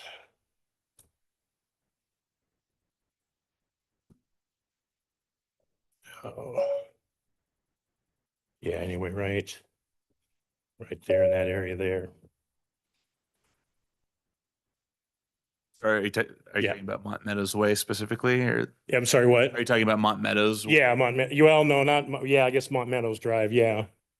Okay. Yeah, I didn't know we had that connecting into there, but that's, of course, everybody from there is automatically going to feed onto that too. So that increases a lot of your traffic on there. And of course, I know for Sky Ranch, yeah, it's not everybody, but you're going to get your 50-50. So if that's 140 homes, whatever, you're going to get at least 70 coming through there. Everybody's going to go, if you're close to Lake Hazel, you're going to go that way. So you're still going to be well over 100 homes trying to go through that. So that's why We would just prefer to have it do it the other way. So, and we know eventually too, we're not going to get a left out. Once they go to 7 lanes, it's right in, right out. So it's like, whatever. If it's a couple years early, that's okay. We know we're going to lose that. Maybe luxury, take your life in your own hands going to CUNA, but we'd be okay with shutting that off now. So thank you very much. Any questions for me? Any questions? Thank you very much. All right, thank you for your time. Appreciate it. Madam Clerk? No one else has signed up and no one online has their hand raised. Is there anyone else who'd like to testify? All right. The applicant would like to come back forward.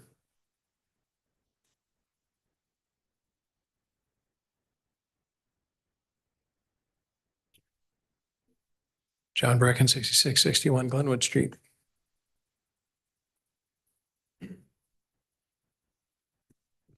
I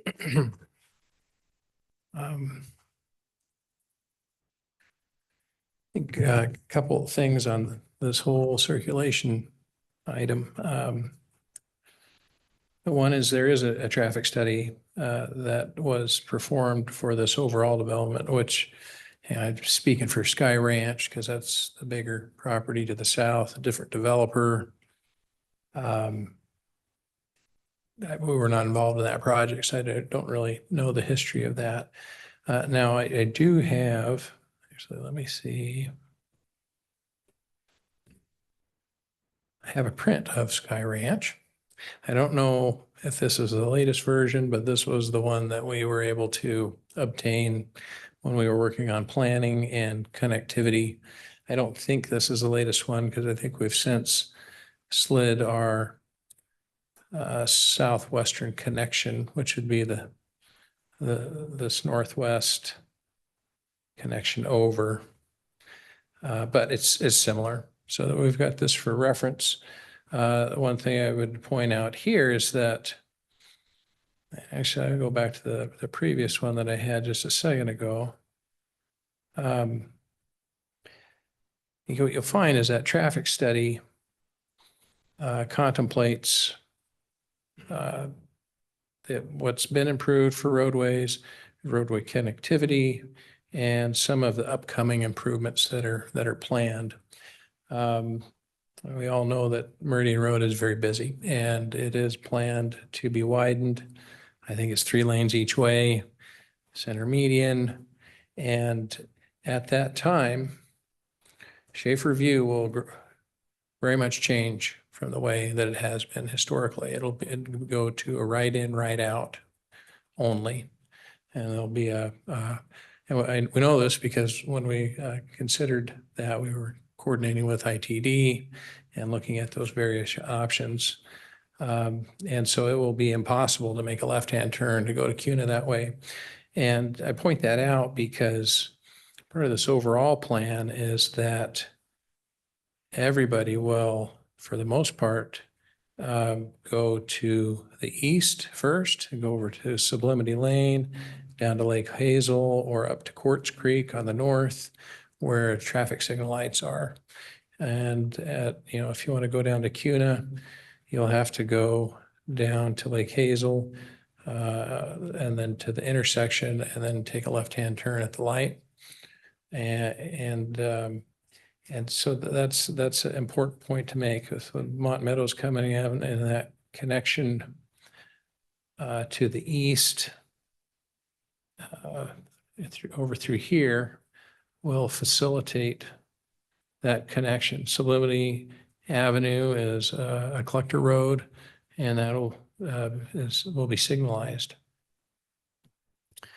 And then the other thing to consider is just the phasing of all this. The Sky Ranch, I don't know how many phases it has. It's got a lot of phases, but they will start construction on the east side because that's where the sewer is, and then move slowly to the west.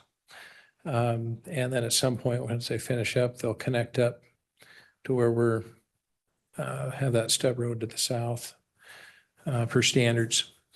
We'll have looked at many concepts on this, And I'd be happy to have a dead end right there where we've got that connection to the south, but that's not allowed.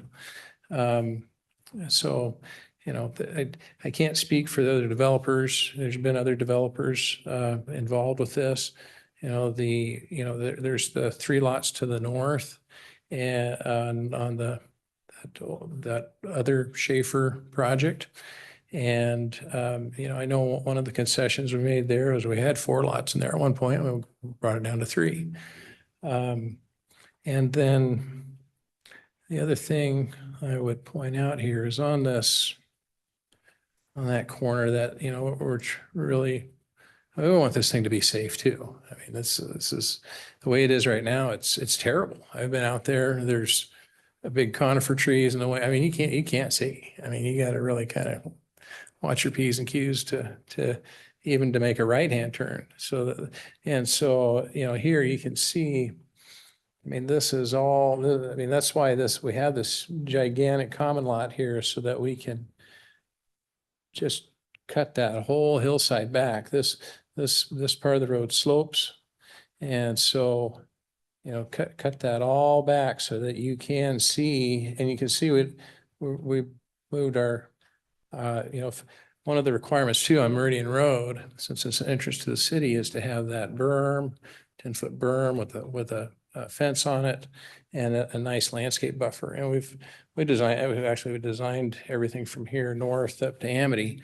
But what you'll see here is that at this location, because of this safety concern, what we did is we pulled that berm back and that landscape buffer back so that it's at the back of these lots. And so this will be very, very open, just turf area. So really facilitate that view. But, you know, all that to be said, I mean, once this connection is made to the east, anybody wanting to travel south will find that it's a lot easier to go to the east down to Lake Hazel and then over, instead of trying to take your life in your own hands and for the short term and make a left-hand turn on Meridian Road. So they wanted to provide a little bit of clarity there. And then that connection to Sky Ranch. You know, yes, we have that stub road there as is required. But I would also note that that's a few years out as far as phasing goes before that connection's actually made. And those folks will all, you know, be traveling to the south and to Lake Hazel, because that's where the light is.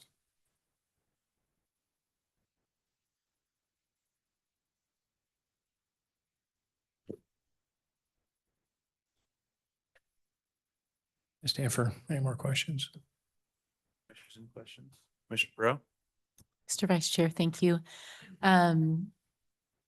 First, I want to say thank you for this presentation. We see some interesting ones and your presentation is clear. So that's nice. So I was just looking at, and it might have changed, but I was just looking at the colored rendering of Sky Ranch and how their traffic was going to flow. And if you wouldn't mind bringing up your traffic rendering as well. Not that one, the larger one you have. Yes, excellent. So the property to the south of Escalation Street is still in the county, as well as that county parcel that has the home there. And so there won't be any connection for Sky Ranch into that area anytime in the near future, right? So we kind of have to lose those connections for a while. And so since that's the case, anyone who's directly south of in Sky Ranch of that first curved street that we have here, they are likely going to go up through Schaefer View to get out to Meridian.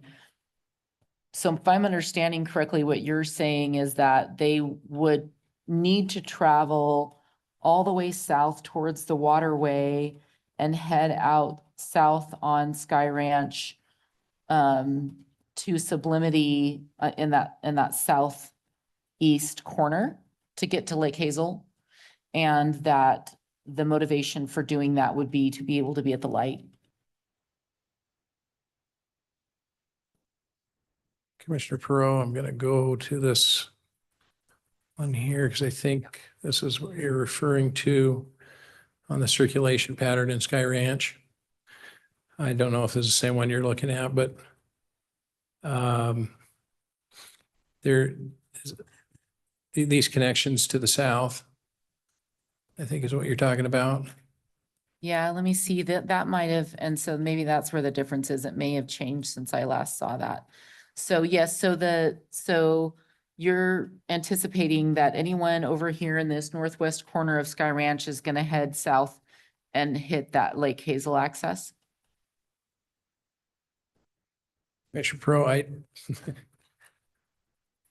don't think that's anybody's guess, but I think it really depends on where they're wanting to go. I mean, if you want to go downtown Meridian, you're going to want to get on Meridian Road and go north. And so, sure, I would agree that there is going to be a component of people here that are going to short circuit and want to come out Schaefer View and go to the north. No, I think what I was trying to point out is that, the phasing of this project will start over on this east side and work its way over to the northwest.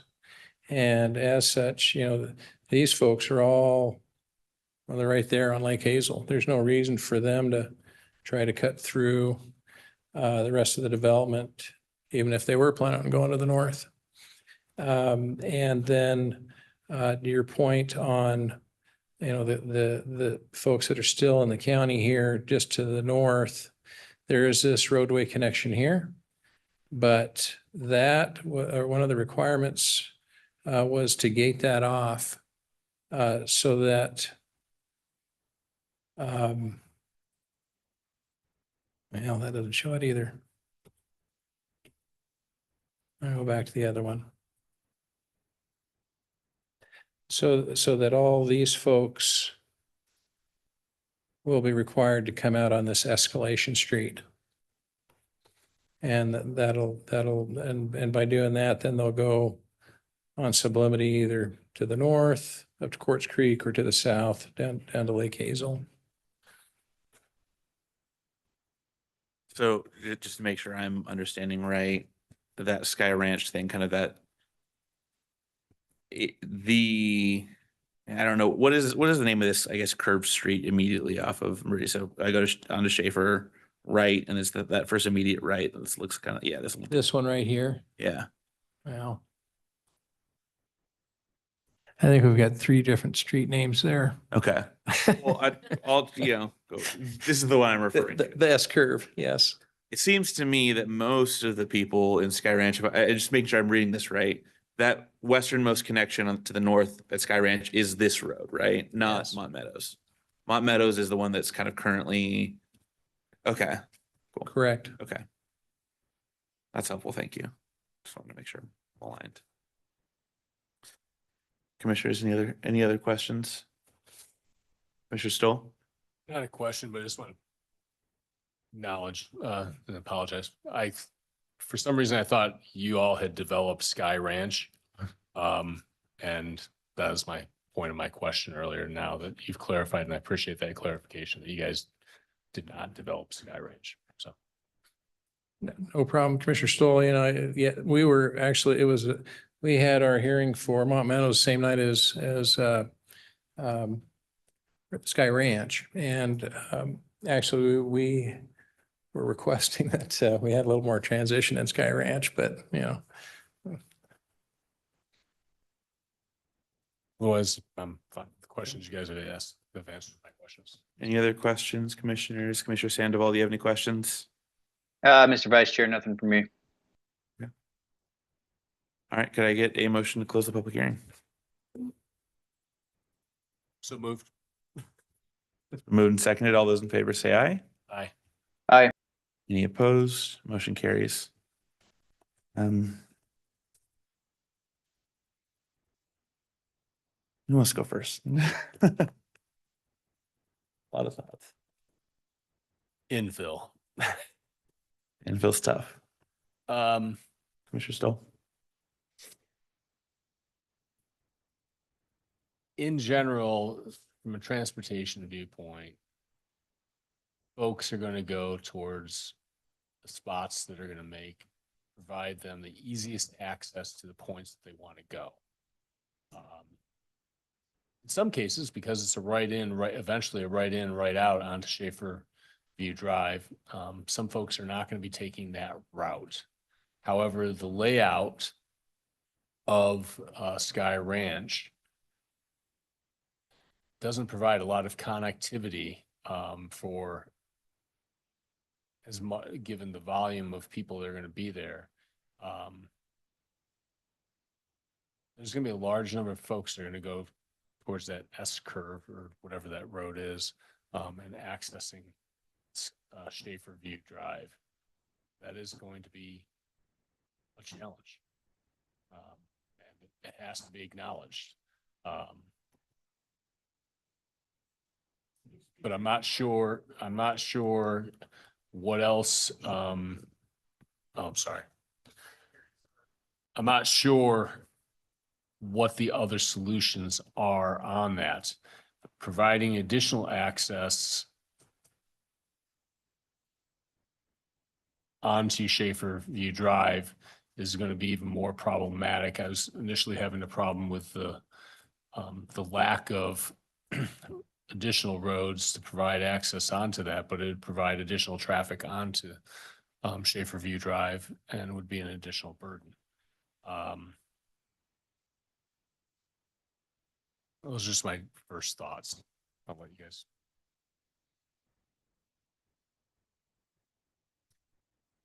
Yeah, I think my biggest issues are not in the hands of the developer. I don't like how Meridian Road operates there. It's not under the developer's control, under the cities, even under 80 counties, it's under ITD's control.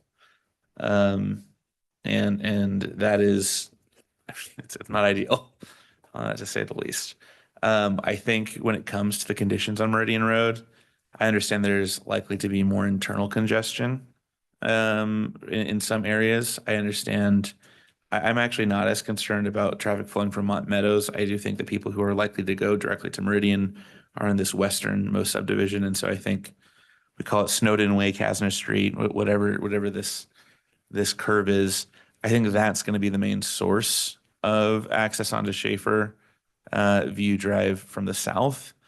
And when I kind of do look at kind of the number of houses, I know there's the larger kind of congestion question, but I am glad that there's things like that. And so I do think it's also kind of the nature of like the geometry of that road necessitates kind of more careful driving. I live just off Meridian, more north, and we often have cars parked on either sides. And that in combination with the shape of the actual path of the roads, it actually, I think, a lot of times it makes me feel safer because I feel like all the cars on my street are driving 10, 15 miles an hour when there are kids around, and not 20, 25. And so I feel oftentimes that actually it's the pace is a little calmer.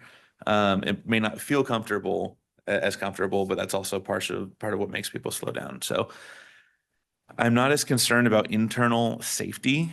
I'm mostly concerned about safety on Meridian Road, and I think if anything, that this project alleviates that more than exacerbates that. So I'm generally in favor of this. I understand the desire to kind of cap off that interconnectivity with Mont Meadows, but the interconnectivity is that's kind of the purpose of some of this development. I don't know if it's explicitly in code, but I'm pretty sure it is, or the developer is required to have that connectivity. So, but But yeah, I understand this kind of change is hard. I understand there's a lot of construction into the parking and things. I fully empathize with that from previous experiences, but I think on net, this addresses some really serious safety concerns on Meridian Road and helps alleviate that. Doesn't make them perfect, but helps hopefully provide a little bit more visibility. And I'm not concerned about internal safety on this as much. As for the sidewalks, again, I think that's another thing that's out of our control. Really would love having those northern sidewalks and walking paths, and having a contiguous, safe pedestrian path rather than having to cross the street. But I don't know that there's anything we can do there. So I'll wish upon a star, but that's about all I can do.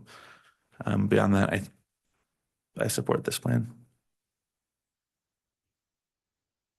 Mr. Vice Chair. Commissioner Pro. I'm not a plat engineer by any means, but I've seen a few hundred of them. And just wondering if this buffer is fantastic. That rarely do we see something like that and that well thought out to have a buffer like that. But wondering if that, could there be a roadway that could go there, that where Sky Mesa heading north or Sky Ranch heading north, they would make a right then and kind of fill out onto Mont Meadows or something along those lines. I assume that there's a need for 2 streets in here for safety or fire access, but if a street could be used as a buffer there instead of that landscaping, that was a thought that crossed my mind. But I really feel for our members of the community here. I live off 10 Mile, and when I bought my home, 10 Mile was not a raceway that's basically equivalent to Eagle Road. So I run the gauntlet every day to make a left out of my house and sit for 5 minutes to make a right out of my house. So I completely relate with you all. But our purview is really just to decide, should we annex into the city, and is it appropriate? Is the design of this appropriate for this location and appropriate for the city as a whole? And a lot of thought has been put into this design. We respect the owner's property rights to make an application like this. And so as far as what the applicant is able to do with the restrictions that they have in and of their ability, I feel like they've addressed a good majority of whatever they could address. And so in that regard, I'm happy with what they've done so far. I don't see any reason that we could necessarily recommend denial, because there isn't anything that they haven't complied with what the staff has asked. So that's the tough part for us in that regard as well. So I think really the only way to recommend denial is just to deny the annexation as a whole, and not based on any issues with the plat itself. Because I don't think there's anything in the plat specifically that they haven't complied with. Mr. Sandoval, do you have any thoughts? Yeah, Mr. Vice Chair, I agree. That the traffic has already been addressed. I'm not going to talk about that. The buffers are great on this. I think overall it's a good plan, and definitely in favor of recommending approval. Commissioners, any other comments, thoughts, motions?